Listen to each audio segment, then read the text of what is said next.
Fundi i këtij muaji pritet të jetë afati final për përfundimin e restaurimit të Muzeut Arkeologjik Kombëtar Durrës, por nga ajo çfarë duket në terren, punimet nuk do të mbyllen brenda 30 prillit.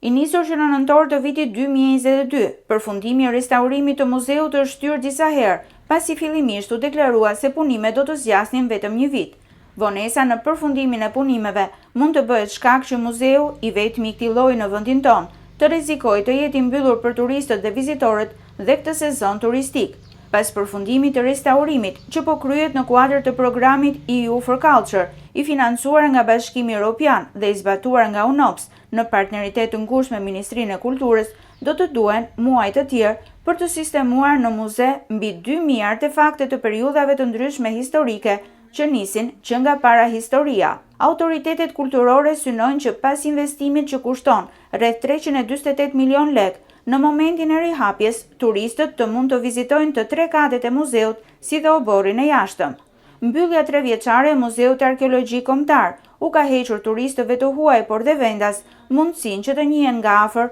me këtë aset mjaft të rëndësishëm të qytetit bregdetar. Janë mbi 2000 objekte, një pjesë e madhe prej tyre janë me vlera unikale, që mund të vizitohen vetëm në Muzeun e Durrësit. Brenda këtij muaji pritet të jetë i vizitueshëm ndërkohë Hamami, monument i kategorisë së parë, i cili megjithse u inaugurua në tetor të vitit kaluar, ende nuk ka hapur dyert për turistët. Tërmeti 26 nëntori 2019 dëmtoi rënd një pjesë të konsiderueshme të monumenteve të trashëgimisë kulturore të qytetit 3000 vjeçar, si Torra Veneciane, murin rrethues, Muzeun Arkeologjik, Hamamin, Muzeun Etnografik e të tjerë. I kthyer në një destinacion gati gjithvjetor turistik, qyteti i Buzë Adriatikut krenohet me trashëgiminë e pasur kulturore të tij, por 5 vitet e fundit, të huajt nuk kanë pasur mundësi t'i vizitojnë të gjithë monumentet, për shkak të restaurimit që janë nështruar disa prej tyre.